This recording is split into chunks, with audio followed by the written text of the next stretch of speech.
George Bennett, a 90-year-old World War II veteran who had dedicated his life to serving his country, never imagined that asking for a simple cup of tea at McDonald's would lead to a moment of humiliation that would shake his faith in modern society's values. The incident that unfolded that chilly morning would not only challenge his dignity, but would also spark a conversation about how we treat our nation's heroes.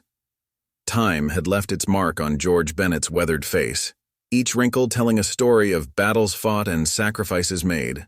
At 90 years old, he had witnessed the world transform countless times, from the horrors of World War II to the dawn of the digital age. Living alone in his modest apartment in Burlington, Vermont, George had settled into the quiet rhythm of his twilight years, finding comfort in the simple routines that structured his days. Every morning, he would wake before sunrise, a habit ingrained from his military days that refused to fade with time. His movements were slower now, more deliberate, but they carried the same precision that had served him well during his years in the service. The small apartment, decorated with faded photographs of his late wife Margaret and memorabilia from his military service, had become both his sanctuary and his fortress against the rushing tide of modern life. George's children had long since moved away, scattered across the country in pursuit of their own dreams. His son Michael lived in California with his family, while his daughter Sarah had settled in Texas. They called regularly, their voices crackling through his old landline phone besingad. There wasn't the sent and boys and me same as having them nearby. The distance often left George feeling like a relic from another time, preserved but somehow disconnected from the world around him. Despite the solitude, George maintained his independence with stubborn determination. He had survived the beaches of Normandy, he would often remind himself. He could certainly manage his daily affairs. His military pension and Social Security provided enough for his modest needs, and he took pride in keeping his appearance neat and presentable, just as he had done during his service years. The small mirror in his bathroom reflected back an image of a man who, despite his advanced years, still carried himself with military bearing. His silver hair was always neatly combed, and though his uniform had long since been replaced by comfortable civilian clothes, he made sure they were always pressed and proper. The Purple Heart and other medals he had earned sat in a glass case on his dresser, silent testimonies to a life of service that seemed increasingly distant in today's fast-paced world. Burlington had changed dramatically since George had first moved there with Margaret after the war. The quiet streets of his memory had given way to busy thoroughfares, and many of the old family-owned businesses had been replaced by chain stores and coffee shops. Yet George had adapted, as he had adapted to so many changes before. He found new routines, new ways to navigate the evolving landscape of his hometown. One of the few constants in his life was his morning walk. Weather permitting, he would make his way down Main Street, leaning slightly on his wooden cane, observing the world as it rushed past him. The walk helped him feel connected to the community, even if that connection grew more tenuous with each passing year. He would watch young families hurrying to school, business people rushing to work, all of them wrapped up in their own worlds, rarely noticing the elderly veteran who had once fought for their freedom to live such busy lives. The local McDonald's had become an unexpected part of his routine. It wasn't the kind of place he would have chosen in his younger years. He and Margaret had preferred the small local diners that had since disappeared from Burlington streets. But the fast food restaurant was convenient, affordable, and most importantly, it was warm and accessible during his morning walks.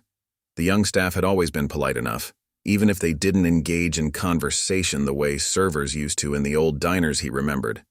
George had never asked for special treatment because of his veteran status.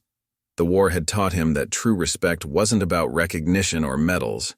It was about doing what was right, about serving something greater than oneself. Yet lately, he had begun to feel the weight of invisibility that seemed to come with age. People's eyes would slide past him as if he were part of the landscape, their hurried lives leaving no room for acknowledgement of an old soldier who had helped shape the very world they now took for granted.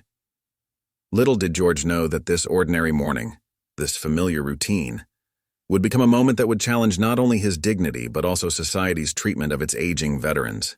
As he prepared for his daily walk, adjusting his wool cap against the Vermont chill, He had no way of knowing that his simple request for a cup of tea would spark an incident that would force him to confront the changing values of a world that seemed to have left men like him behind.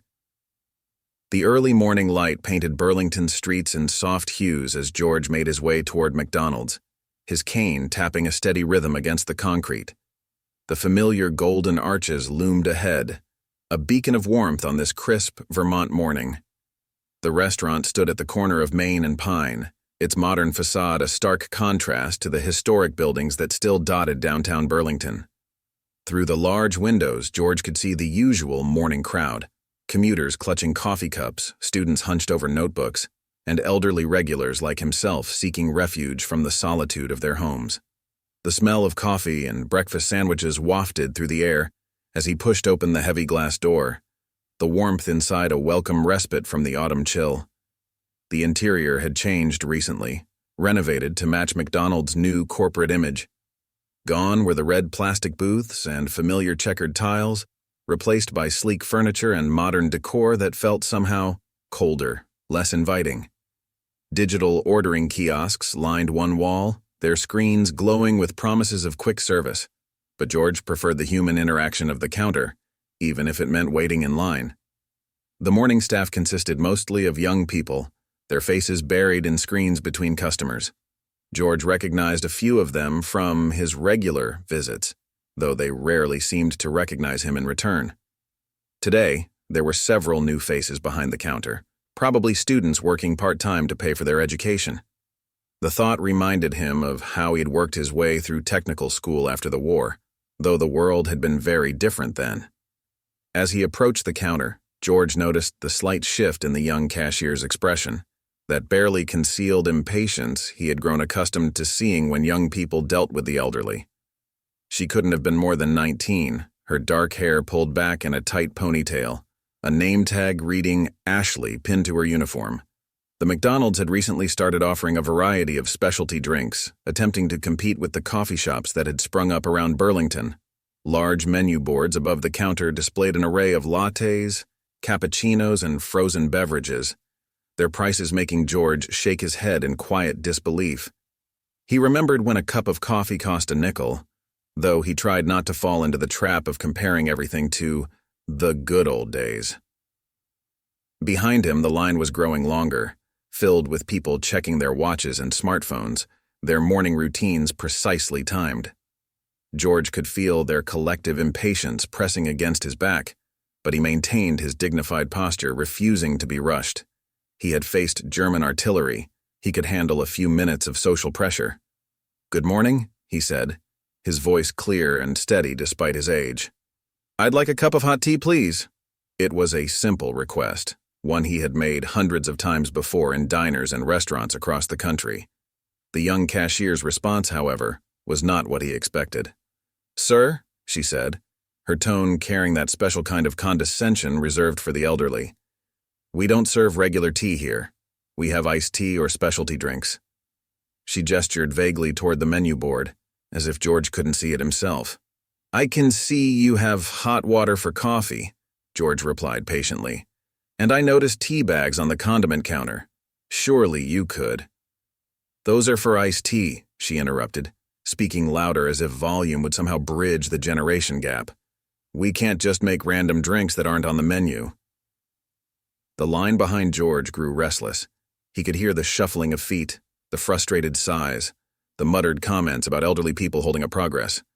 A lifetime of discipline kept his back straight, his expression composed, but inside, a familiar knot of frustration began to form. "Young lady," he began, his voice taking on the tone that had once commanded respect from fellow soldiers. "I've been coming here for years, and a cup of hot tea has never been an issue before. I would appreciate—" "Sir," she cut him off again, "if you're not going to order something from the menu, I'll need to help the next customer." Her words carried a dismissive finality that struck George like a physical blow. The humiliation wasn't in the denial of tea. It was in the casual disregard, the implicit suggestion that his time, his presence, his very existence was an inconvenience to the smooth operation of modern life. Preparing and narrating this story took us a lot of time, so if you are enjoying it, subscribe to our channel. It means a lot to us. Now back to the story. He stood there for a moment, feeling the weight of years and memories pressing down on him, wondering when the world had become so indifferent to simple human dignity. Behind him, the murmurs grew louder. A businessman in an expensive suit cleared his throat pointedly, while a young mother with 2 children shifted impatiently from foot to foot. The digital clock on the wall seemed to mock the slow passage of time, each second stretching out like the long years since his service days. George's fingers tightened around his cane, the smooth wood offering little comfort against the rising tide of embarrassment and anger that threatened to overwhelm his carefully maintained composure. The morning sunshine streaming through the windows suddenly felt harsh and exposing, highlighting every wrinkle, every mark of age that seemed to make him invisible in this fast-paced world. The medals in his display case at home felt distant now, their significance fading in a society that valued speed and efficiency over respect and understanding. The weight of his 90 years pressed down on him with renewed force, not in his bones or muscles, but in his heart, where the gap between what he had once been and what he had become yawned wide and deep. The young cashier's dismissive attitude had created a ripple effect through the morning crowd at McDonald's. Other customers began to shift uncomfortably, some averting their eyes from the scene unfolding before them, while others watched with unveiled annoyance. The bright fluorescent lights seemed to grow harsher, casting sharp shadows across George's weathered face as he stood his ground at the counter. A few of the regular morning customers recognized him from his daily visits. Among them was Mrs. Henderson, a retired schoolteacher who often sat in the corner with her crossword puzzle. She looked up from her newspaper, her expression a mixture of concern and sympathy. But like so many others in today's world, she remained silent, unwilling to involve herself in what was becoming an increasingly tense situation. The morning manager, a young man named Kevin who couldn't have been more than 25, emerged from the back office.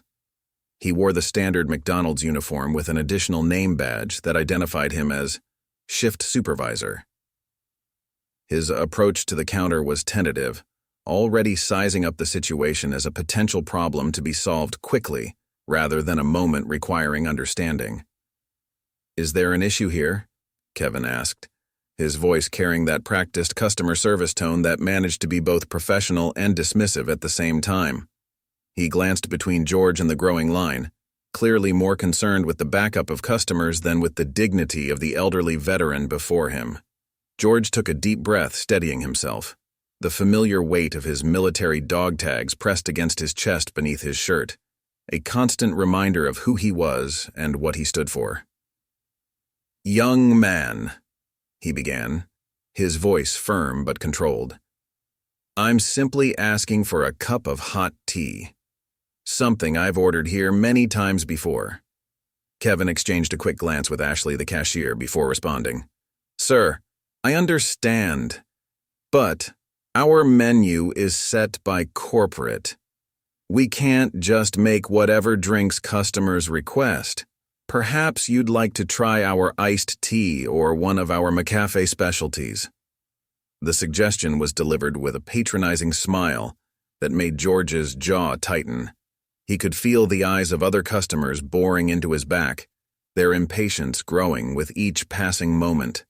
The sound of someone huffing loudly behind him cut through the ambient noise of the restaurant. "I don't want a specialty drink," George replied, his voice taking on the edge of command that had served him well during the war. "I'm asking for hot water and a tea bag, something any decent establishment should be able to provide." The manager's face hardened slightly at George's tone. "Sir, if you're not going to order from the menu, I'll have to ask you to step aside. We have other customers waiting." The dismissal stung more than George wanted to admit. He thought about all the morning shifts he'd worked after returning from the war, about the respect and courtesy he'd shown to every customer, regardless of their age or status. The world had changed so much, and not all of it for the better. A young woman in the line behind him spoke up, her voice sharp with irritation. "Some of us have to get to work, you know. Just order something else or leave." The comment hit George like a physical blow. His fingers tightened around his cane as he fought to maintain his composure. He thought about the friends he'd lost in the war, about the sacrifices made by an entire generation so that these people could live their rushed, impatient lives. The digital menu boards continued their endless cycle of breakfast specials and promotional items, their bright colors and modern graphics seeming to mock the simple request that had sparked this confrontation. The smell of coffee and breakfast sandwiches had become cloying, almost suffocating in the increasingly tense atmosphere. George could feel himself becoming what he had always dreaded, the elderly man causing a scene, the obstacle in everyone's path to their morning routine. But something inside him, the same spirit that had carried him through the war and the challenges that followed, refused to back down from this small but significant battle for dignity. Looking around the restaurant, he saw the faces of the morning crowd, young professionals tapping away at their phones, parents trying to wrangle children into breakfast before school, students cramming for morning classes. None of them seemed to understand or care about the deeper significance of this moment. To them, he was just another elderly person struggling to adapt to the modern world, a relic of a time they had never known and couldn't comprehend. Kevin, the manager, cleared his throat, preparing to speak again, his patience visibly wearing thin. The tension in the air had become almost palpable, a physical presence in the bright, sterile space of the McDonald's dining room. The morning sun continued to stream through the windows, indifferent to the small drama unfolding beneath its warm rays.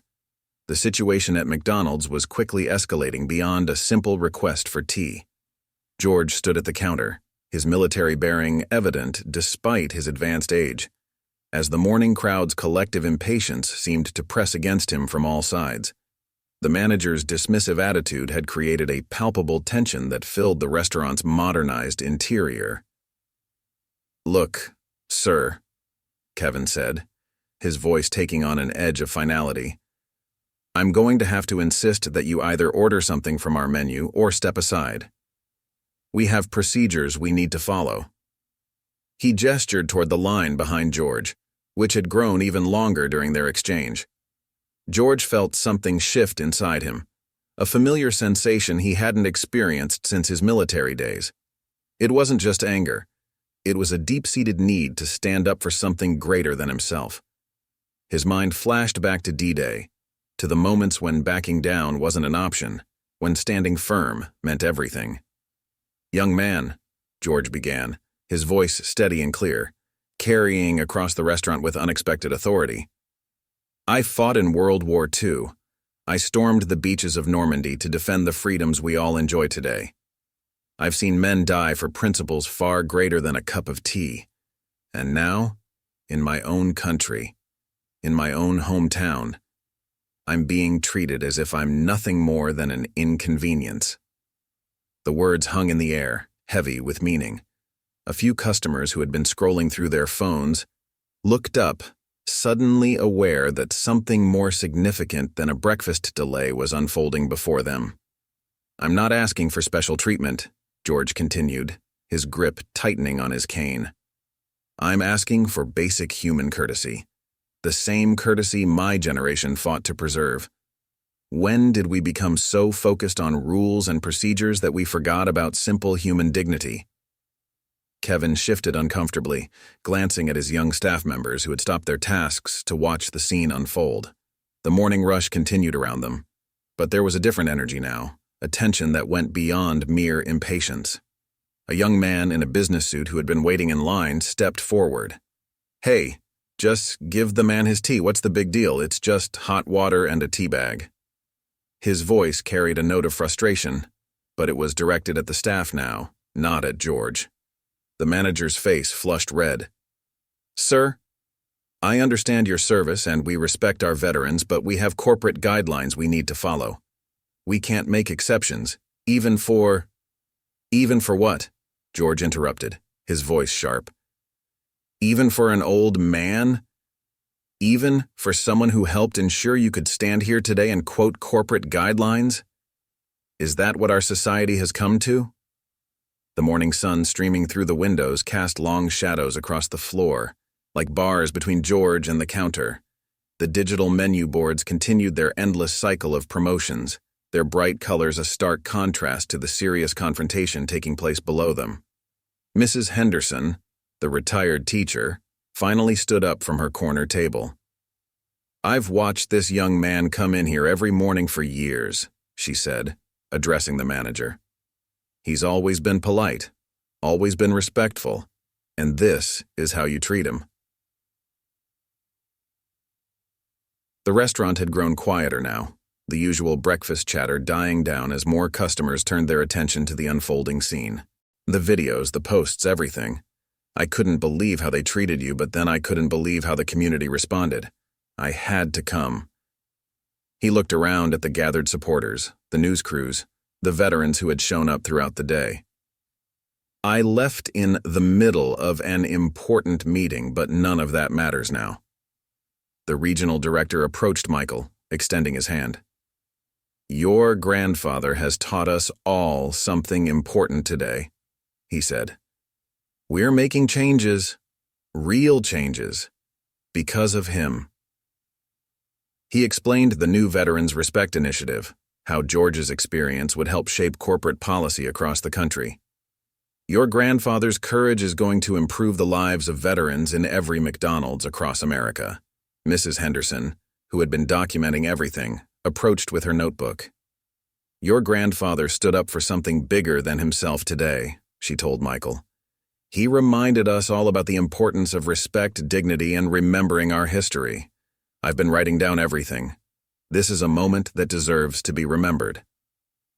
Michael looked around the restaurant, taking in the transformed space. The digital menu board still cycled through their promotional images, but they seemed less prominent now, overshadowed by the handmade signs and American flags that had been brought in throughout the day.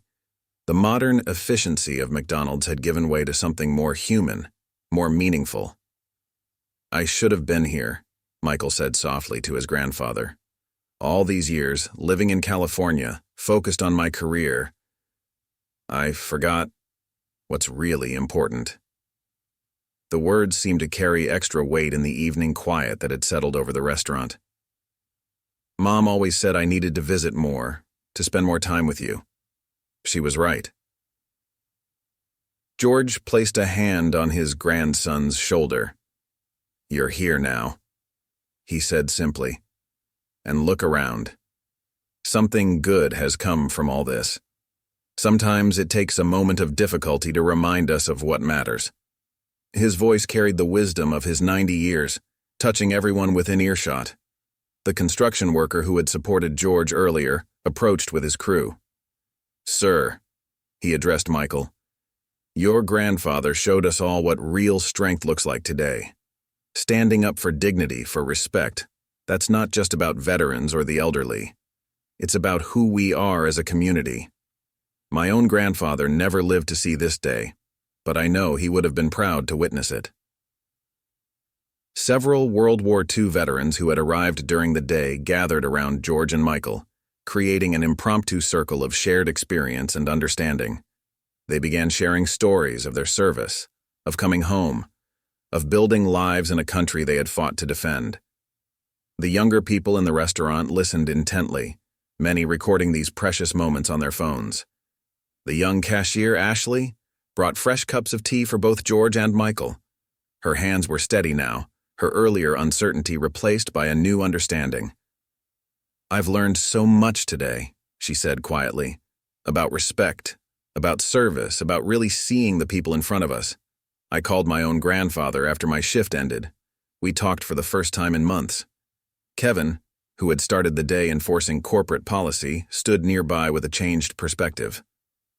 Your grandfather's changed how we'll do things here, he told Michael. But more than that, he's changed how we think about service, about respect, about what it means to really take care of our customers.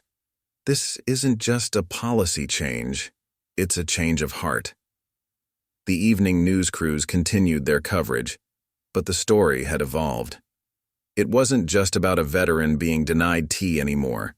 It was about a community rediscovering its values, about a grandson reconnecting with his grandfather, about the importance of standing up for dignity in an increasingly impersonal world.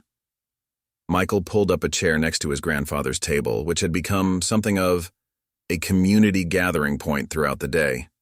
Together, they watched as people continued to share stories, make plans, and build connections. The simple act of requesting tea had sparked something larger, something that would continue beyond this one day in Burlington. "Tell me everything," Michael said to his grandfather. "Not just about today, but about everything. I want to understand." And as the evening grew deeper, George began to share stories of his service, of coming home, of building a life in a country he had fought to defend. The restaurant had become more than just a fast food establishment. It had become a place of healing, of understanding, of connection between generations. As night settled over Burlington, the McDonald's remained unusually alive with activity. The young cashier, Ashley, looked increasingly uncomfortable, her earlier dismissiveness replaced by uncertainty. George stood straighter, drawing himself up to his full height. Despite his 90 years, there was something commanding about his presence now, something that spoke of battles fought and victories won. The medals he'd earned might have been in their display case at home, but the strength that had earned them still resided within him. "I've seen this country change in many ways," he said, his voice carrying across the now quiet restaurant. "Most of them for the better. We fought for progress, for a better world. But somewhere along the way, we seem to have lost something important. We've lost our ability to see the person standing in front of us as a human being, not just another transaction to process." The morning light caught the silver in his hair, highlighting the years etched on his face. These were years earned in service, in sacrifice, in building the very world that now seemed to have no place for him. The irony wasn't lost on George, but neither was the importance of this moment. Kevin, the manager, looked around at the growing number of faces turned toward him, all waiting to see how he would handle this situation. The corporate guidelines he'd cited so confidently moments ago suddenly seemed inadequate in the face of this confrontation about something far more fundamental than a cup of tea. The morning sun cast long shadows through McDonald's windows as the confrontation continued. The usual breakfast rush had come to a standstill, the normal rhythm of orders and transactions suspended in the wake of George's powerful words. The digital menu boards continued their silent dance of breakfast offerings, oblivious to the tension below. More customers had begun to voice their support for George. A construction worker in his work vest spoke up from the back of the line, his voice carrying across the restaurant. "My grandfather was in World War II, fought in the Pacific. I couldn't imagine him being treated this way." The comment seemed to spark something in others, breaking the barrier of morning indifference. Kevin, the manager, was visibly struggling with the situation. His training hadn't prepared him for this moment. A simple request for tea had transformed into a referendum on respect, dignity, and the treatment of veterans in modern society. He kept glancing between George, the growing crowd of interested customers, and his young staff, who looked increasingly uncertain about their role in this unfolding drama. "The thing is," George continued, his voice steady but heavy with emotion, "this isn't just about a cup of tea. It's about remembering who we are as a society. When I was young, serving others wasn't just about following corporate guidelines. It was about treating people with dignity, about understanding that behind every request, there's a human being with a story."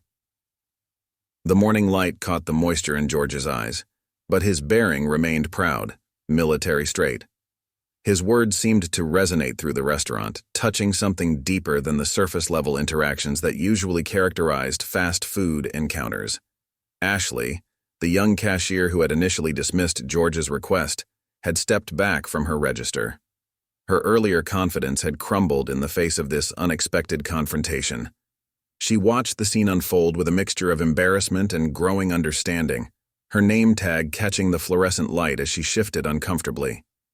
A woman in medical scrubs, obviously on her way to work, stepped out of line and approached the counter. "I'll pay for his tea," she announced, her voice clear and determined. "And I'll buy one for anyone else who wants to stand with this veteran." The offer hung in the air, a direct challenge to the corporation's rigid rules. Kevin's face reddened further. "Ma'am, it's not about the money. We simply don't serve regular hot tea. It's not on our menu and we can't just— Can't? George interrupted, his voice taking on a steel edge that reminded everyone of his military background. Can't is a word I heard a lot during the war. Can't take that beach. Can't survive another day. Can't win this fight. But we did all those things because we understood that some things are more important than what we think we can't do.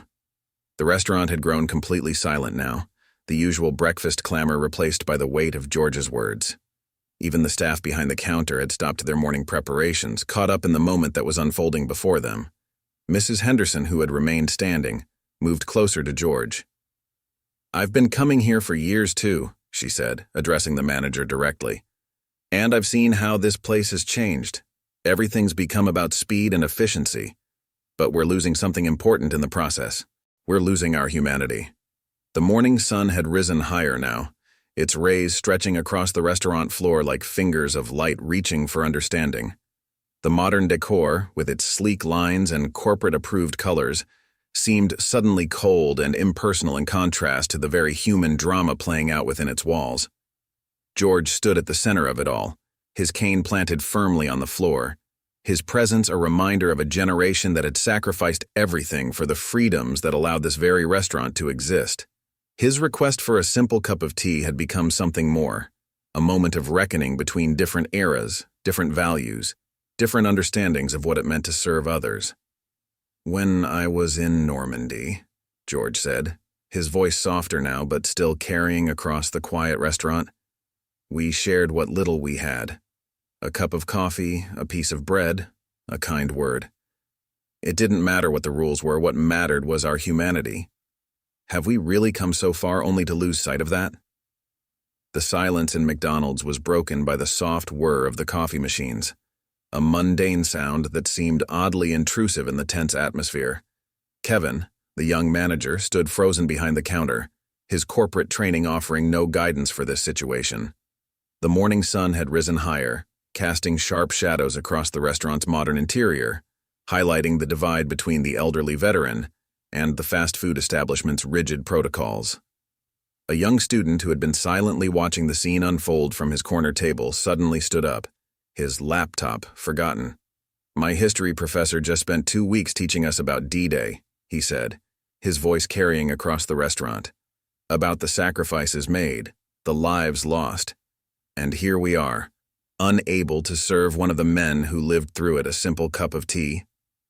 The comment seemed to strike a chord with others in the restaurant. More customers began to voice their support, creating a gentle murmur of dissent against the management's stance. The morning crowd had transformed from impatient observers to engaged participants in this unexpected stand for dignity. Ashley, the young cashier, had retreated further from her register, her earlier dismissiveness replaced by visible discomfort. She kept glancing at the tea bags on the condiment counter, the simple items that had sparked this confrontation. The standard corporate name tag on her uniform seemed to weigh heavily now, as if the responsibility of representing a massive corporation had suddenly become too much to bear. "When I returned from the war," George continued, his voice steady despite the emotion of the moment, "this country welcomed us home with respect and gratitude. We weren't just customers or transactions or inconveniences. We were people who had fought for everything this country stands for. Now, I'm not asking for parades or special treatment. All I'm asking for is a simple cup of hot tea and the basic courtesy of being treated like a human being." The construction worker who had spoken earlier made his way through the crowd to stand beside George. "My grandfather used to tell me stories about the war," he said, addressing no one in particular. "About the brotherhood, the sacrifice, the understanding that we're all in this together. When did we lose that? When did we decide that corporate rules were more important than human dignity?"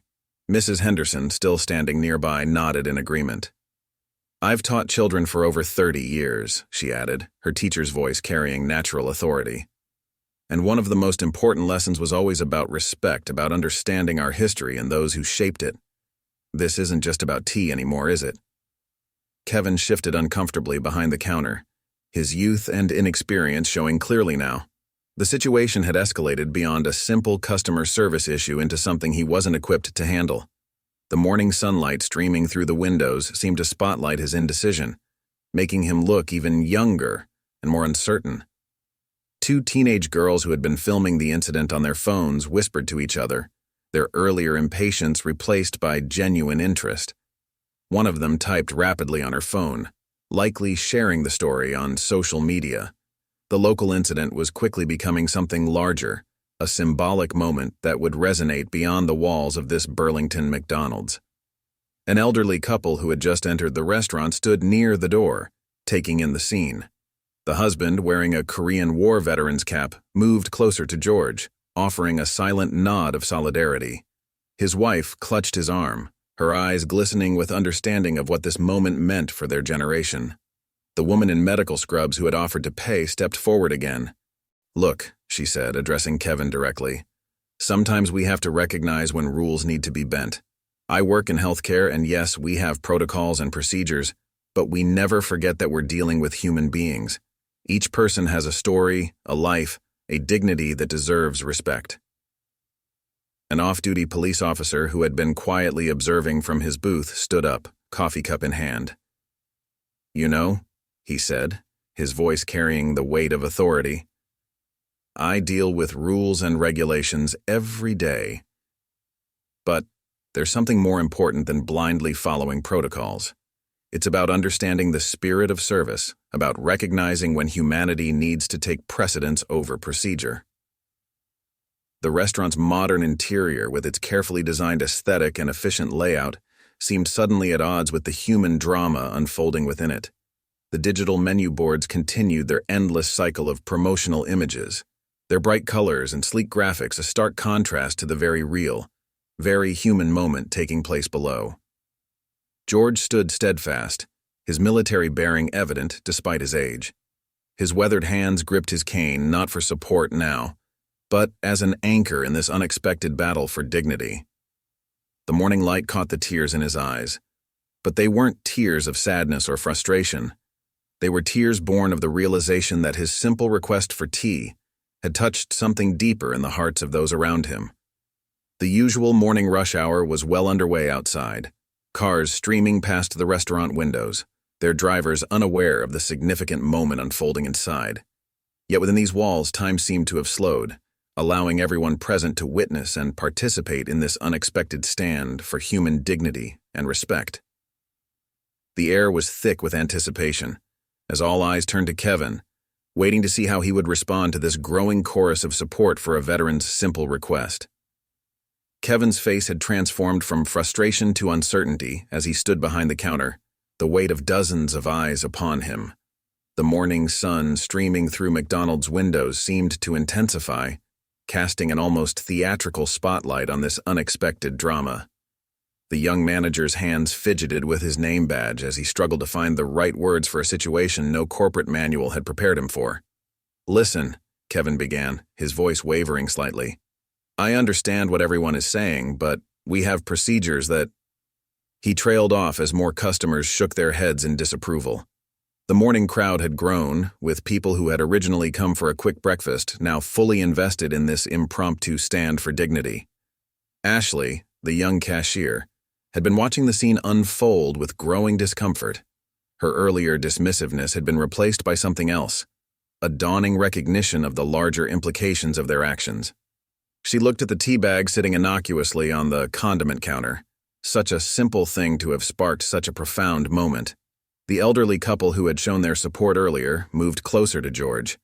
The Korean War veteran placed a hand on George's shoulder, a gesture that spoke volumes about shared experiences and understood sacrifices. "Son," he addressed Kevin, "sometimes being a leader means knowing when to put humanity before policy." A young mother who had been trying to hurry her children through breakfast spoke up, her earlier impatience forgotten. "My kids need to see this," she said, gathering her children closer.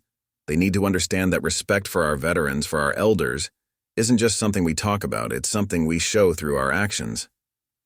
The construction worker who had been standing near George nodded in agreement. "You know what my grandfather used to say about his time in the service? He said the most important thing wasn't the big battles. It was the small moments of human decency that kept them going. A shared cigarette, a kind word, a cup of coffee, or tea? George remained steady, his posture straight despite his years. The morning light caught the moisture in his eyes, but his gaze remained clear and focused on Kevin. His voice, when he spoke again, carried the weight of 90 years of life experience. "Young man, I've seen how this country can come together. I've seen it in war, and I've seen it in peace. Sometimes it just takes one person willing to do the right thing." The off-duty police officer who had spoken earlier moved closer to the counter. "You know what we learn in law enforcement? Rules exist to serve people, not the other way around. Sometimes the right thing isn't what's written in the manual." Kevin glanced at his young staff, then back at the crowd that had gathered. The usual morning rush had given way to something more significant, a moment of choice between rigid adherence to policy and recognition of human dignity. The coffee machines hummed in the background, a steady counterpoint to the tension in the air. Mrs. Henderson, who had been watching quietly for the past few moments, stepped forward again. "I've spent my life teaching young people about character," she said, her teacher's voice carrying clearly across the restaurant. "About the moments that define us. This is one of those moments, young man." The digital menu boards continued their endless cycle of breakfast offerings, their bright animations seeming increasingly out of place in the gravity of the moment. The modern interior of McDonald's, designed for efficiency and quick turnover, had become the unlikely stage for a drama about human values and respect. The morning sun had risen higher now, its rays stretching across the restaurant floor like nature's own judgment on the scene. Outside, the world continued its busy pace, but inside these walls, time seemed to stand still as everyone waited for Kevin's response. The young manager stood at a crossroads, not just between serving or denying a cup of tea, but between two ways of seeing the world, one governed by rigid rules, the other by human understanding. Through the windows, more people had begun to gather, drawn by the unusual scene inside the restaurant. Some had their phones out, recording what was unfolding, sensing perhaps that they were witnessing something more significant than a simple customer service dispute. This moment in a Burlington McDonald's was becoming a symbol of a larger struggle between efficiency and humanity, between corporate policy and human dignity. Kevin's hands trembled slightly as he reached beneath the counter, his decision written clearly on his face. The morning sun caught the silver name badge on his uniform as he pulled out a clean cup, the kind typically reserved for hot coffee. The entire restaurant seemed to hold its breath, the usual breakfast clamor replaced by anticipatory silence. "Mr. Bennett," Kevin said, his voice steady despite his obvious nervousness, "I'd like to apologize, both for how you were treated and for my own hesitation." He turned to Ashley, the young cashier. "Please get some hot water for Mr. Bennett's tea." Ashley moved quickly now, her earlier reluctance replaced by what appeared to be relief. She carefully filled the cup with steaming water, her movements deliberate and respectful. The simple act seemed to carry more weight than any corporate procedure ever could. The construction worker who had supported George broke into a smile. "Now, that's what I call leadership," he said loudly enough for everyone to hear. Several customers nodded in agreement, the tension in the air beginning to dissolve. Mrs. Henderson wiped a tear from her eye. "This is what we mean when we talk about doing the right thing," she said, her teacher's voice carrying across the restaurant. "Sometimes, the smallest gestures carry the greatest meaning." George stood straight and proud, his military bearing more evident than ever.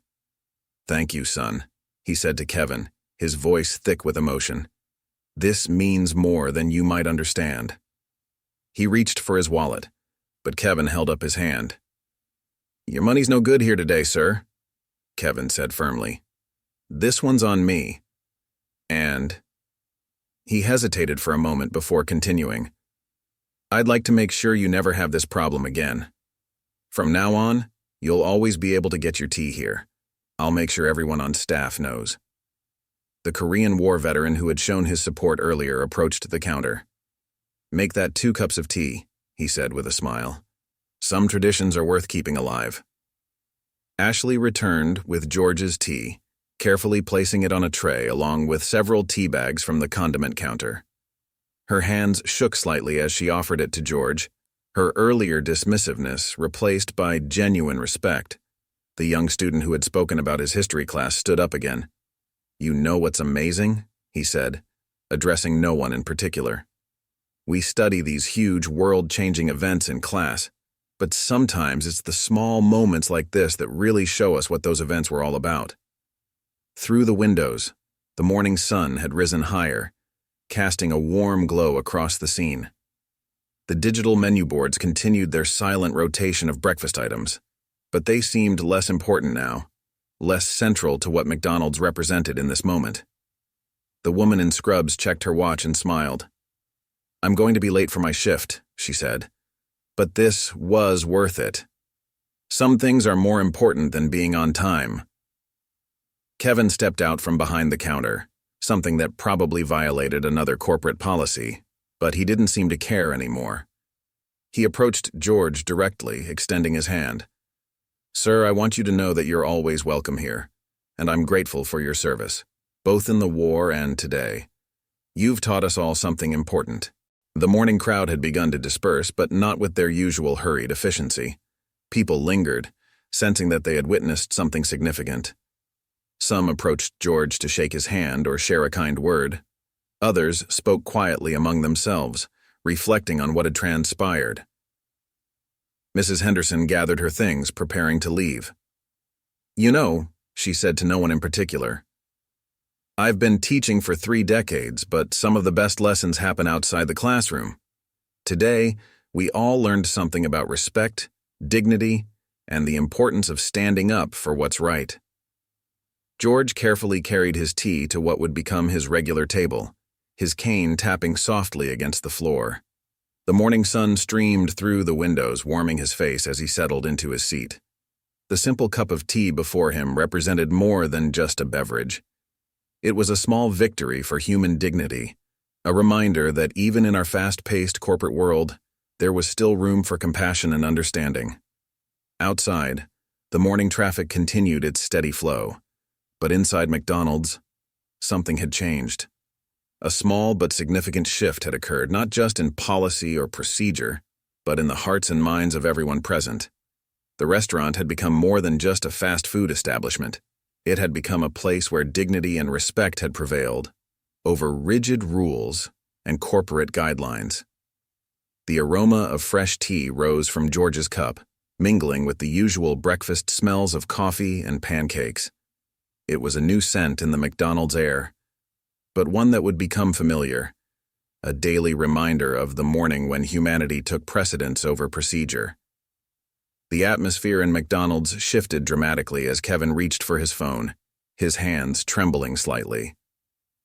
"I need to call the district manager," he announced, his voice carrying a mix of uncertainty and determination. The crowd watched as he stepped away from the counter, phone pressed to his ear, their morning routines completely forgotten in the wake of this unfolding drama. A young woman in a business suit who had been recording the scene spoke up. "This is going viral," she announced, holding up her phone. "My post about what's happening here already has hundreds of shares. People are demanding McDonald's corporate respond." The modern technology was turning this local incident into something larger, spreading George's story beyond the walls of this Burlington restaurant. The off-duty police officer approached George, coffee forgotten in his hand. "Sir, if you don't mind, I'd like to make a few calls myself. I know some people at the local Veterans Association who should hear about this. The way you've been treated. It's not right, and it's probably not just happening here." George nodded, still standing straight despite his fatigue. The morning sun now filled the restaurant, and, in its light, the gathered crowd could see the toll this confrontation was taking on the 90-year-old veteran. Yet his dignity remained undiminished, his military bearing evident in every line of his posture. Ashley, the young cashier, had moved away from her register and was engaged in an intense conversation with her coworkers. Their whispered discussion was punctuated by glances at George, and their faces showed growing concern and shame. One of them, a young man with a crew cut, seemed particularly affected. "My brother's in the service," he said suddenly, loud enough for everyone to hear. I didn't think. He struggled to find the words, but his meaning was clear. This incident had forced him to confront his own attitudes toward veterans and the elderly. The local news had gotten wind of the situation. A reporter and cameraman pushed through the growing crowd outside, their presence adding another layer of significance to what had started as a simple request for tea. The reporter, a middle-aged woman with a professional demeanor, approached George respectfully. "Sir, would you be willing to share your story? People need to hear about this." Her voice was gentle but urgent. "This isn't just about one McDonald's or one cup of tea. This is about how we treat our veterans, our elderly, our history." Kevin returned from his phone call, his face flushed, but determined. The district manager's response had clearly sparked something in the young supervisor. He addressed the crowd, his voice stronger now. "Corporate policy is clear about customer satisfaction and community relations, but somewhere along the way we forgot what that really means." Mrs. Henderson, who had remained nearby, nodded approvingly. "Sometimes it takes a crisis to remind us of our values," she said, her teacher's instincts emerging. "This isn't just a lesson for McDonald's, it's a lesson for all of us." The construction worker who had supported George earlier checked his phone. "You're trending locally," he announced with a grin. "People are organizing a veterans breakfast here for tomorrow morning.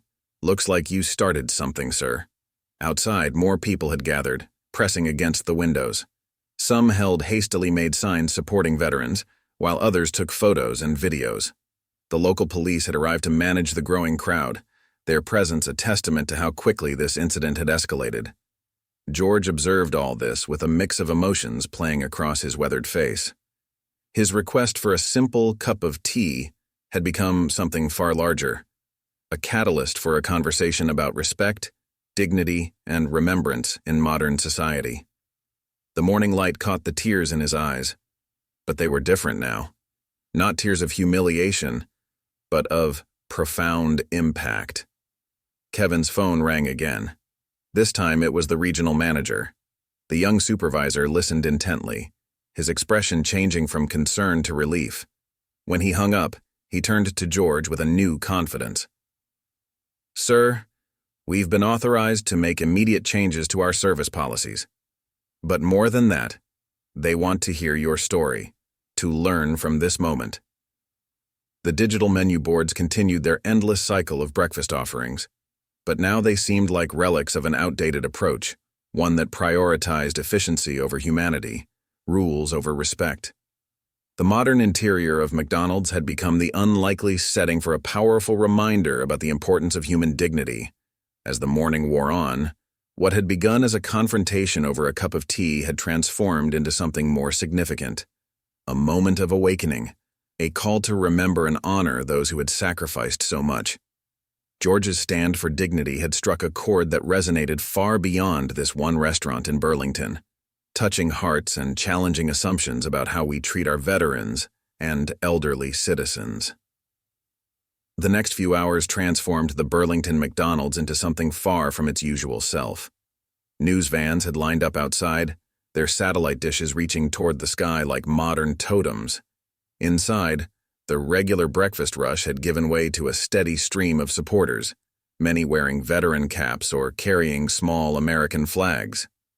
The story had caught fire on social media, turning George Bennett's simple request for tea into a national conversation about respect and dignity.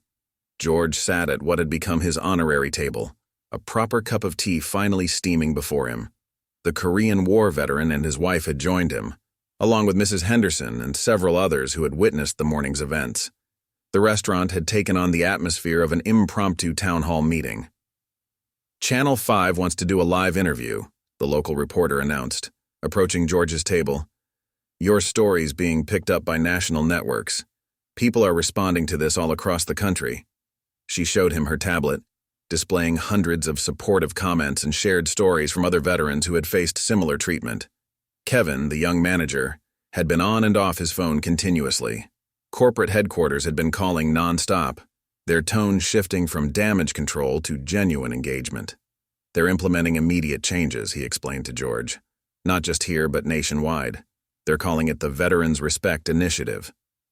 The construction worker who had supported George earlier returned from his job site during his lunch break, still wearing his hard hat. "You should see the construction site, sir. Everyone's talking about what happened here. My foreman, he's a Gulf War vet. He actually gave us an extra break to come show support." Ashley, the young cashier, had undergone perhaps the most visible transformation. Gone was her earlier dismissiveness, replaced by genuine remorse and determination to make things right. She approached George's table carrying a fresh pot of tea. "I've been thinking about my grandfather," she said softly. "He served in Vietnam. I never really understood. I never made the connection." The off-duty police officer had made good on his promise. Representatives from local veterans organizations had arrived, their presence adding gravity to the gathering. They spoke with George, sharing stories and experiences, building bridges between generations of service members. The student who had mentioned his history class was now sitting cross-legged on the floor near George's table, typing furiously on his laptop. "I'm writing about this for our school paper," he explained.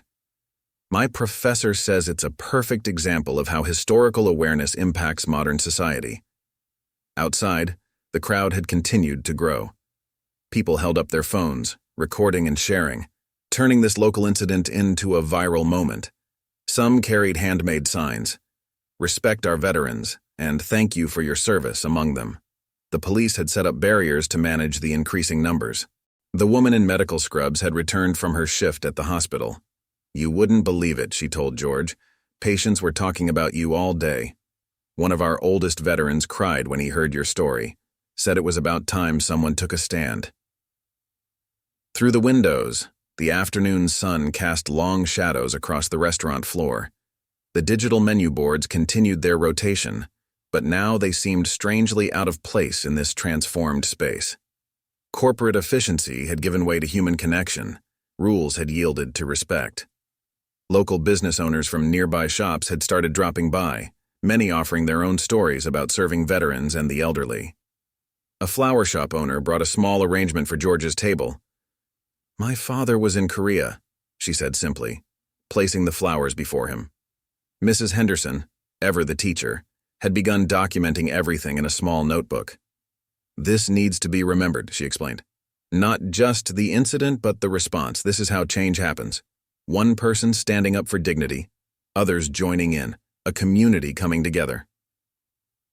The regional manager had arrived, his corporate polish slightly ruffled by the unexpected situation.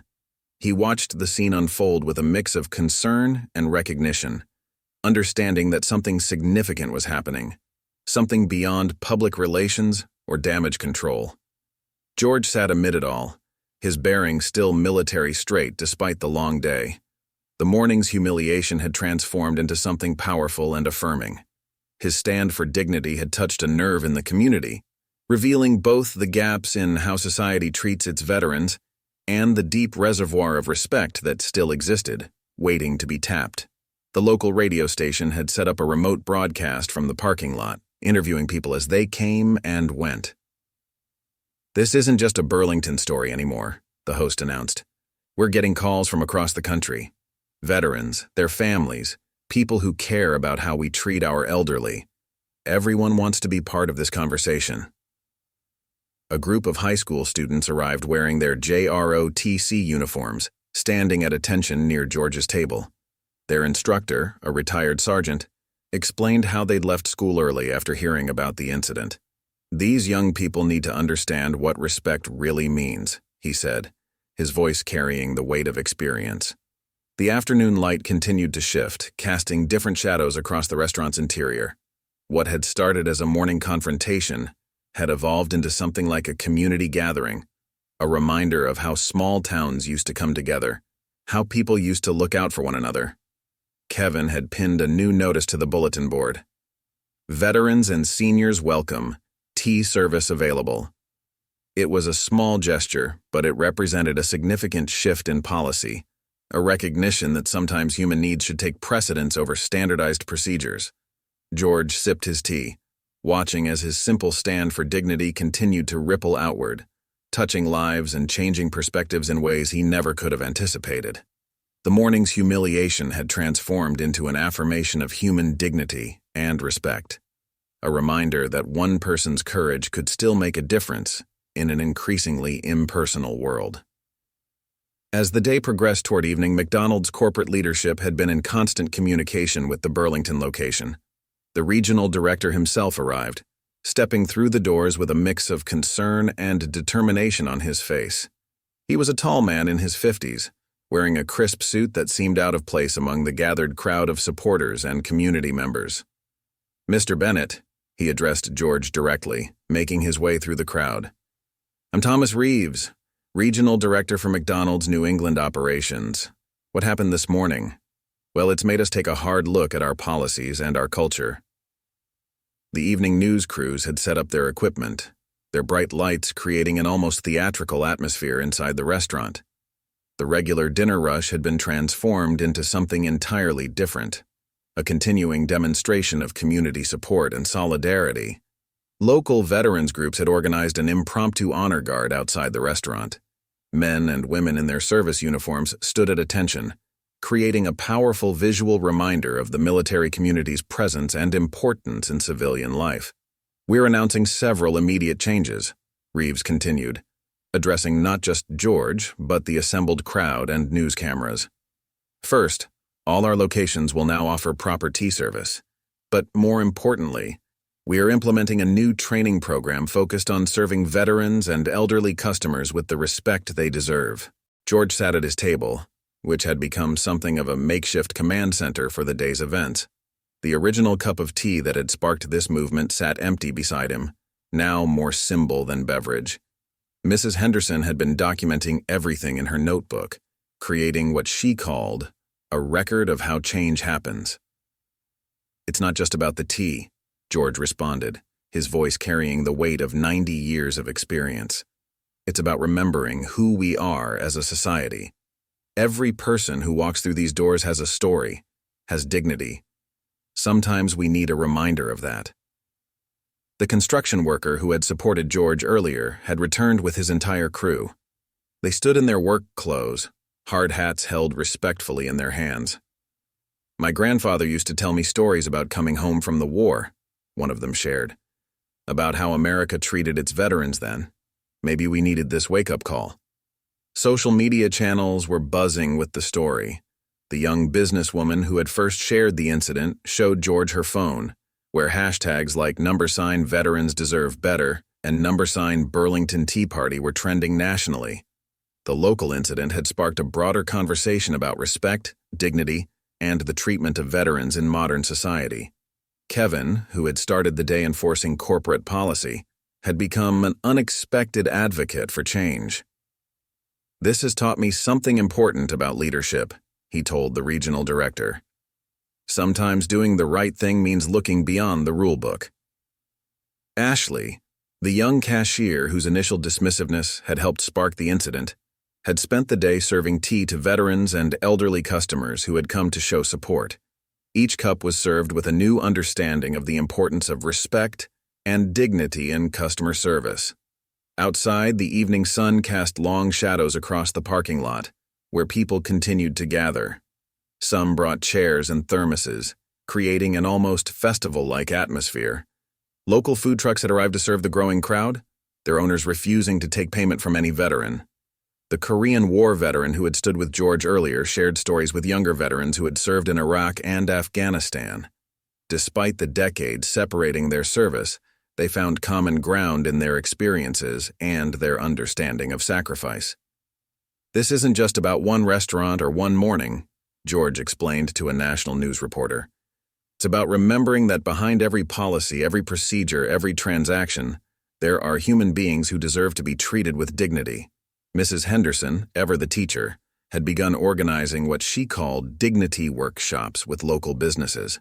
"What happened here today should be a lesson for everyone in customer service," she explained. "It's about more than just following rules. It's about recognizing and respecting the humanity in each person we serve." As evening approached, the impromptu gathering showed no signs of dispersing. If anything, more people continued to arrive, drawn by the news coverage and social media attention.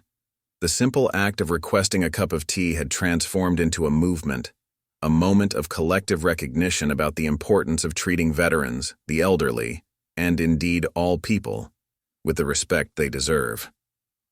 The regional director announced that the Burlington McDonald's would become a pilot location for the new Veterans Respect Initiative, with George invited to serve as an honorary consultant. It was a corporate response to a human moment, an attempt to bridge the gap between efficiency and empathy.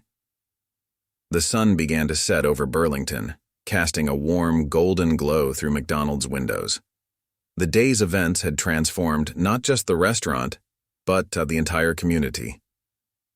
As evening settled in, George's grandson, Michael Bennett Jr., Zrania, rushed through the doors, having caught the first flight from California after seeing his grandfather's story go viral. "Grandpa!" Michael called out, making his way through the crowd. He was a tall man in his mid-30s, wearing a slightly rumpled business suit that showed signs of hasty travel. His face bore the same strong features as his grandfather, though without the weathering of age and war. His eyes searched the crowded restaurant frantically until they found George's familiar figure. The reunion brought a fresh wave of emotion to the gathered crowd. George stood slowly, his military bearing still evident as he embraced his grandson. The restaurant fell quiet, witnesses to this powerful moment between generations. Michael's eyes were wet with tears as he held his grandfather, realizing fully for the first time the weight of dignity his grandfather carried. "I saw everything online," Michael explained, his voice thick with emotion. The bright interior lights created a warm glow that spilled into the parking lot, where people still gathered in small groups, sharing stories and showing support. George and Michael sat at what had become known as the Veterans Table, their conversation flowing naturally after years of distance. "I remember when you used to tell me war stories when I was little," Michael said, his eyes fixed on his grandfather's weathered face. "I didn't really understand then. I was too young, too absorbed in my own world. But now, seeing all this..." He gestured to the gathered crowd, the news crews, the veterans who had made the restaurant their temporary home.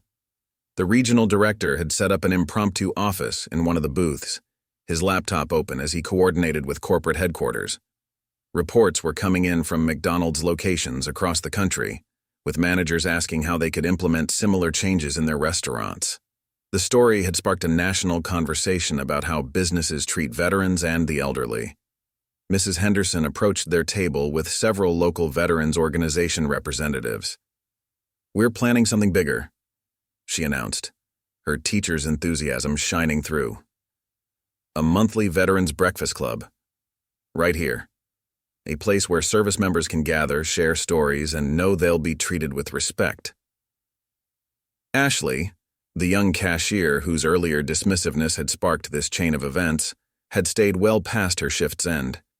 She moved through the restaurant with a new sense of purpose, serving tea and coffee to the remaining veterans, engaging in conversations she would have avoided just that morning. "Your grandfather's taught me something I'll never forget," she told Michael quietly during a lull. "I'd lost sight of the fact that every customer has a story, a life, experiences that deserve respect. I won't make that mistake again." The construction worker and his crew had finally headed home, but not before helping to set up additional tables and chairs to accommodate the continuing flow of visitors. They'd promised to return the next day to help establish what they were calling the Veterans Corner, a permanent section of the restaurant dedicated to service members. Local business owners continued to drop by, offering their support and making plans for a broader community initiative. The flower shop owner who had brought the arrangement earlier returned with more flowers, transforming the sterile fast food interior into something warmer, more welcoming. "When I was in the service," George began, his voice carrying the weight of memory, "we learned that the smallest gestures often carried the most meaning. A kind word, a cup of coffee shared in the cold, a moment of respect in the midst of chaos. That's what built bonds between us, what kept us going." Michael listened intently, recording his grandfather's words on his phone. "This needs to be preserved," he explained. "Not just for our family, but for everyone. These are the stories that shaped our country, that made us who we are. The evening news teams were preparing their final broadcasts of the day, but the story had evolved far beyond their initial reports. It wasn't just about discrimination or corporate policy anymore. It had become a story about community, about remembering, about the connections that bind generations together. Kevin, the young manager, sat down with George and Michael during his break. "We've received calls from McDonald's locations in every state," he reported. "They all want to know how to implement the Veterans Respect Initiative. Your stand for dignity is going to change things across the country." Outside, the night air had grown cool, but the warmth inside the restaurant had nothing to do with the heating system. It came from the connections being forged, the stories being shared, the wounds being healed. Veterans from different eras found common ground, sharing experiences that spanned decades of service. The regional director announced that this Burlington location would become a training center for the new initiative. "We want other restaurants to learn from what happened here," he explained. "Not just about serving tea, but about recognizing and respecting the dignity of every customer who walks through our doors." As midnight approached, George and Michael remained at their table, their conversation having deepened into territory they'd never explored before. The simple request for a cup of tea had opened a door between them, creating a space for understanding that had been missing for years. "I'm staying," Michael announced suddenly. "I'm calling my office tomorrow. I can work remotely for a while. There are more important things than business meetings and corporate ladders." His words carried the weight of decision, of priorities rearranged and values reconsidered. George smiled, reaching across the table to clasp his grandson's hand. The restaurant around them had become more than just a fast food establishment. It had become a symbol of what could happen when people stood up for dignity, when communities came together, when the barriers between generations fell away. The following days transformed the Burlington McDonald's into something unprecedented in the company's history. A week after George's stand for dignity, the restaurant had become a symbol of change, not just for one location, but for an entire corporation's approach to serving veterans and the elderly. Michael had made good on his promise to stay, setting up a temporary office in a local co-working space. Each morning, he would join his grandfather for breakfast at McDonald's, their table becoming a gathering point for an ever-growing community of veterans and supporters. The morning ritual of sharing tea had evolved into something sacred, a daily reminder of the importance of dignity and respect. Corporate headquarters had dispatched a team of trainers to Burlington, working with Kevin and his staff to develop new service protocols. Ashley, once the catalyst for confrontation, had become an unexpected leader in this transformation, sharing her experiences and insights with other employees. "It's not just about the procedures," she explained to a group of visiting managers from other locations. "It's about seeing the person in front of you, about understanding their story, their dignity." Her words carried the weight of hard-earned wisdom, transforming her mistake into a teaching moment for others. The Veterans Corner had been officially established, complete with comfortable seating, historical photographs, and a dedicated serving area for tea and coffee. Local veterans had contributed memorabilia from different eras, turning one section of the restaurant into a living museum of service and sacrifice. Mrs. Henderson's Veterans Breakfast Club had taken off, drawing service members from across the state. Every Thursday morning, the restaurant would fill with veterans sharing stories, building connections, and finding understanding across generations. The simple act of serving tea had evolved into a community tradition. "I never expected any of this," George confided to Michael one morning, watching as a young veteran engaged in conversation with a survivor of Pearl Harbor. "I just wanted a cup of tea. But sometimes standing up for what's right creates ripples we can't predict." The regional director had become a regular presence, using the Burlington location as a model for implementing changes across the Northeast. "What happened here," he explained to corporate executives during a visit, "wasn't just about customer service. It was about rediscovering our humanity in an age of automation and efficiency." Local businesses had joined the movement, creating what they called the Veterans Dignity Initiative. Shop owners displayed signs welcoming veterans, offering special services and discounts, but more importantly, promising respect and recognition for their service. Michael's extended stay had led to deeper conversations with his grandfather, uncovering stories and experiences that had gone unshared for decades.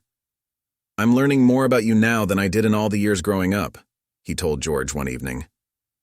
"I wish I hadn't waited so long." The construction worker and his crew had become regular fixtures, stopping by each morning before heading to their job sites.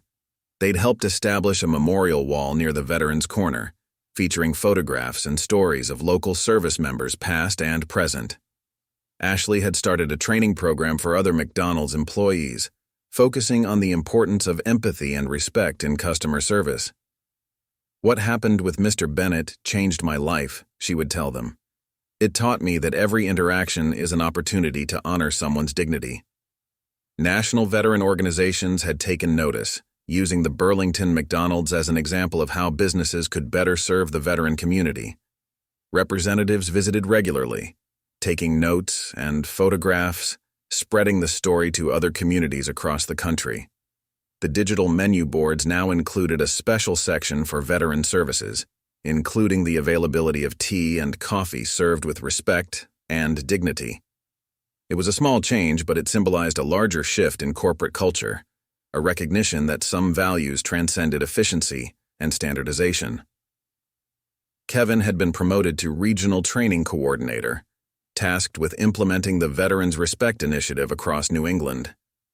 "What Mr. Bennett taught us," he would say in his training sessions, "is that sometimes the most important part of service is simply recognizing the humanity in front of us." Local schools had begun organizing field trips to the Veterans Corner, allowing students to meet and learn from veterans of different eras. The restaurant had become an unexpected classroom, where history came alive through personal stories and shared experiences. George watched these developments with quiet satisfaction, sipping his properly served tea each morning. The humiliation of that first confrontation had been transformed into something powerful and positive, a reminder that one person's stand for dignity could inspire lasting change. As Michael observed his grandfather's impact on the community, he realized that his decision to stay in Burlington had given him more than just reconnection with family. It had taught him about the power of standing up for what's right, about the importance of respect and recognition, about the way small actions could spark meaningful change. The restaurant had become more than just a place to eat. It had become a symbol of how communities could bridge generations, how businesses could serve with heart, and how one veteran's request for tea could inspire a movement for dignity and respect that continued to grow and evolve. As autumn deepened in Burlington, the transformation of the local McDonald's had become a case study in corporate change and community building. 1 month after George's stand for dignity, corporate headquarters announced the nationwide rollout of their Veterans Respect Initiative, using the Burlington location's success as their model. The morning sun streamed through newly installed stained glass windows in the Veterans Corner, casting warm patterns across the gathering of veterans and community members. The windows, donated by a local artisan, depicted scenes of service and sacrifice from different eras of American military history. George and Michael had settled into a comfortable routine, their morning tea sessions becoming a treasured time for both. Michael's temporary stay had stretched into something more permanent, as he'd discovered that his work could be managed remotely, allowing him to remain close to his grandfather. "You know," Michael said one morning, watching his grandfather interact with a group of young veterans, "I used to think success meant climbing the corporate ladder in California. Now I understand there are different kinds of success." The pride in his voice was evident as he observed how his grandfather had become a quiet leader in this transformed space. The Veterans Corner had evolved into something beyond its original concept.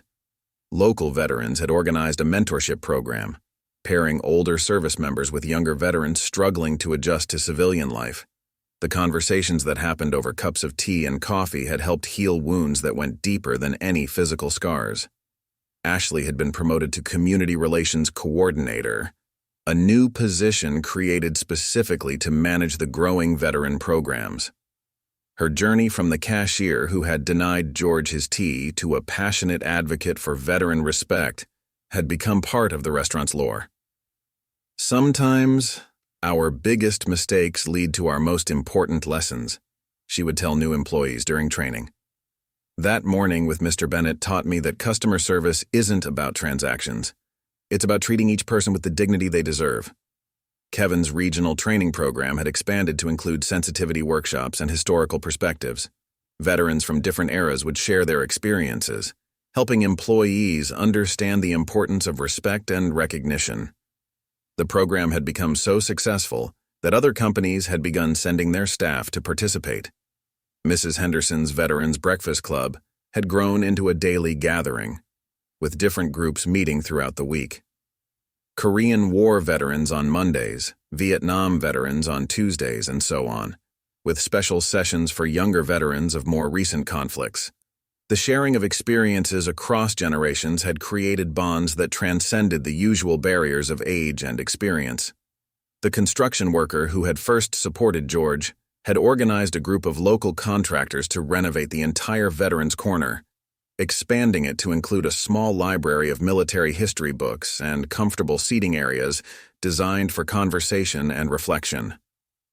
We wanted to create a space worthy of their service, he explained during the renovation. Somewhere that says welcome home to every veteran who walks through these doors. The project had become a community effort, with local businesses donating materials and time. The regional director had made the Burlington location his base of operations for implementing the Veterans Respect Initiative across the Northeast. What started with a cup of tea has become a movement, he told visiting corporate executives. We're not just changing policies, we're changing corporate culture. Michael had started documenting the stories shared in the Veterans Corner, creating an oral history project that would preserve these experiences for future generations. Every cup of tea serves as an invitation to share, he observed. These stories are too important to be lost. The impact had spread beyond McDonald's. Other businesses in Burlington had adopted similar approaches to serving veterans and the elderly, creating a network of respectful spaces throughout the community. The town had become known as a model for how communities could honor their veterans in practical, meaningful ways. George's quiet dignity continued to influence everyone around him.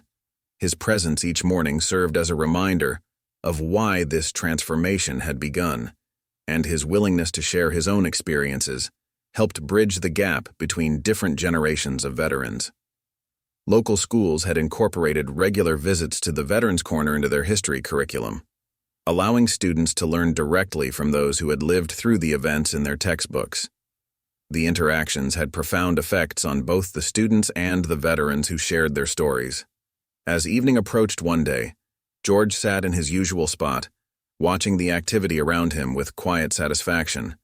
The space that had once been just another fast food restaurant had become something extraordinary, a place of healing, understanding, and respect. I never thought asking for a cup of tea could lead to all this, he said to Michael, who had joined him after his workday. But sometimes standing up for dignity means more than just speaking up for yourself. It means speaking up for everyone who deserves to be treated with respect. The sun setting through the stained glass windows created a kaleidoscope of colors across the Veterans Corner, illuminating the faces of those gathered there, young and old, veterans and civilians, all brought together by one man's stand for dignity and a community's response to that simple request for respect. On a crisp Friday morning, 2 months after George's stand for dignity, the Burlington McDonald's prepared for a special ceremony. Corporate headquarters had chosen this day to officially inaugurate their nationwide Veterans Respect Initiative, and media outlets from across the country had gathered to witness the moment that would formalize a grassroots movement into corporate policy. The restaurant had been transformed for the occasion. The Veterans Corner, now expanded to nearly a quarter of the restaurant space, gleamed with polished wooden panels and carefully arranged memorabilia. American flags lined the walls, and display cases showcased artifacts and photographs donated by local veterans and their families. George arrived early, accompanied by Michael, both wearing suits for the occasion. The familiar morning staff greeted them with warm smiles and perfectly prepared tea, served in the special commemorative cups that had been designed for the initiative's launch. Ashley, now in her role as Community Relations Coordinator, had made sure everything was perfect. I never thought I'd see anything like this, George said quietly to Michael as they watched the preparations. All those years in the service, all we wanted was to do our duty and come home. Now look at what's happened because of a simple request for respect." The regional director moved through the crowd, coordinating with corporate executives who had flown in from Chicago. The company's CEO would be making an appearance, the first time in McDonald's history that such a high-level executive had visited a location for a veterans program launch. Mrs. Henderson arrived with a group of her former students, now teachers themselves, who had incorporated the Veterans Corner into their history lessons. They carried handmade cards from their students, each one expressing gratitude to the veterans who had made their freedom possible. The construction worker and his crew, who had become regular fixtures at the restaurant, had taken the morning off to attend the ceremony. They stood in their clean work clothes, hard hats held respectfully at their sides, proud of their contribution to creating this special space. Kevin, in his role as regional training coordinator, was conducting last-minute briefings with staff from other McDonald's locations, who had come to learn from the Burlington example. "Remember," he told them, "this isn't just about following new procedures. It's about understanding the importance of dignity in every interaction." Local veterans organizations had turned out in force, their members wearing uniforms spanning decades of service. The Korean War veteran who had supported George that first morning stood with his fellow veterans, their presence a testament to the bonds that had been forged in this unexpected place. The CEO arrived precisely at 10 o'clock, accompanied by an entourage of corporate officials. But instead of immediately taking charge, he made his way directly to George's table, sitting down to share a cup of tea and listen to the story that had sparked this transformation. "Mr. Bennett," the CEO began, "what happened here in Burlington has changed how we think about customer service across our entire organization. You've reminded us that behind every transaction, there's a human being deserving of respect and dignity." Television cameras captured the moment as George and the CEO shared tea, their conversation flowing naturally despite the cameras and crowd. The image would become symbolic of the initiative. Corporate America taking time to listen, to learn, to show respect. Ashley, who had once denied George during his tea, stood at the podium to share her story. "2 months ago I thought I was just following rules," she said, her voice steady with conviction. "Today I understand that rules without compassion, without respect for human dignity, are just empty procedures." The ceremony included the unveiling of a plaque that would hang in every McDonald's across the country, commemorating the Burlington Tea Movement as it had come to be known. The plaque bore a simple message: every customer has a story. Every person deserves respect, serving with dignity since 2024. Michael watched his grandfather throughout the ceremony, seeing how the older man's quiet dignity continued to impact those around him. What had started as a stand for respect had grown into something that would influence how one of the world's largest corporations treated its customers. The CEO announced that the Veterans Respect Initiative would include not just changes in service policies, but also hiring programs for veterans, partnerships with veterans organizations, and regular training for all employees on the importance of serving with dignity. As the formal ceremony concluded, the gathered crowd broke into spontaneous applause. But for George, the most meaningful moment came afterward, when a young veteran approached his table with tears in his eyes. "Sir," the young man said, "what you did here, it's not just about tea. It's about remembering that we all matter, that our service matters, that respect isn't just a word, it's an action." The morning sun streamed through the stained glass windows of the Veterans Corner, casting patches of colored light across the gathering. In that moment, as George shared tea with fellow veterans young and old, the true impact of his stand for dignity became clear. It wasn't just about changing a corporation's policies, it was about changing hearts and minds, one cup of tea at a time. The afternoon following the ceremony, as most of the media and corporate executives departed Burlington, a more intimate gathering took place in the Veterans Corner. Veterans from different eras settled into the comfortable chairs, sharing stories and cups of tea, while George and Michael remained at their usual table, observing the legacy that had grown from that fateful morning. Ashley approached their table carrying a leather-bound book. "We've been collecting stories," she explained, setting the volume down carefully. "Every veteran who comes here has a chance to share their experience, their memories. It started because of you, Mr. Bennett, because you showed us the importance of listening." The book had become a treasured archive, its pages filled with handwritten accounts from veterans spanning generations of service. Some entries were brief, just a few lines about where and when they served. Others filled pages with detailed memories of combat, camaraderie, and coming home. Mrs. Henderson, who had taken on the role of unofficial historian for the Veterans Corner, sat down with them. "This is becoming more than just a restaurant," she observed.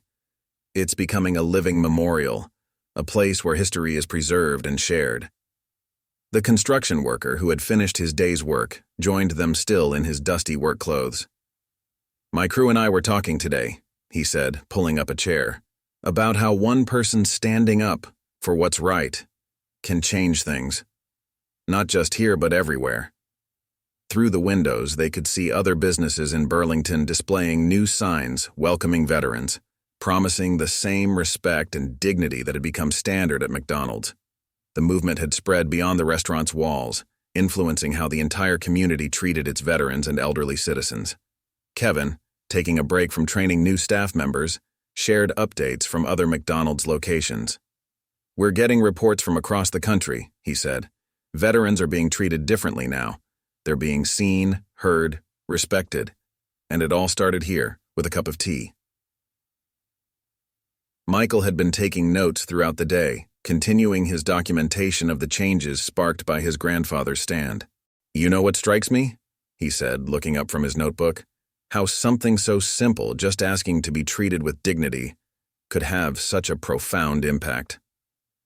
The regional director, who had stayed behind after the ceremony, joined their conversation. "We are implementing these changes nationwide," he explained. "But what's happening here in Burlington is special. There's a spirit here that can't be replicated just by changing policies." Local veterans continued to arrive throughout the afternoon, drawn to the welcoming atmosphere of the Veterans Corner.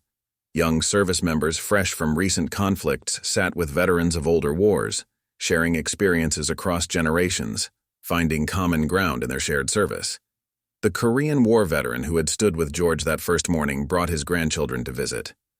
"They need to understand," he explained, watching as the children listened intently to stories from different veterans. Not just about war, but about standing up for what's right, about respect and dignity. Ashley had organized a weekly youth program, bringing students to meet with veterans and learn history firsthand. "It's different when they can talk to someone who was there," she explained. "The textbooks come alive when they can connect with the people who lived through those events." George watched it all with quiet satisfaction, sipping his perfectly prepared tea. The restaurant's transformation had exceeded anything he could have imagined when he first asked for that simple cup of tea. But more than the physical changes, it was the shift in attitudes, the renewal of respect, that meant the most to him. "Sometimes," he said to Michael, "the biggest changes start with the smallest actions. All it takes is one person willing to stand up for what's right, and others will follow." The afternoon sun cast long shadows through the stained glass windows, creating patterns across the gathered veterans and community members. The modern fast food restaurant had become something unique, a place where past and present merged, where stories were shared and preserved, where dignity and respect weren't just words, but living principles. Local business owners dropped by throughout the afternoon, sharing plans for expanding the Veterans Respect Initiative beyond McDonald's. The flower shop owner who had brought arrangements that first day was organizing a network of businesses committed to serving veterans with dignity. As evening approached, the Veterans Corner remained full of activity. The simple act of serving tea had evolved into something profound, a daily ritual that brought people together, that bridged generations, that honored service and sacrifice in a way that felt both personal and universal. Michael looked at his grandfather, seeing not just the elderly veteran who had stood up for his dignity, but a man who had inadvertently started a movement that was changing how America treated its veterans. The corporate ceremony earlier had been impressive, but this, the quiet gathering of community, the sharing of stories, the genuine respect being shown, this was the real triumph. Up next, you've got two more standout stories right on your screen. If this one hit the mark, you won't want to pass these up. Just click and check them out.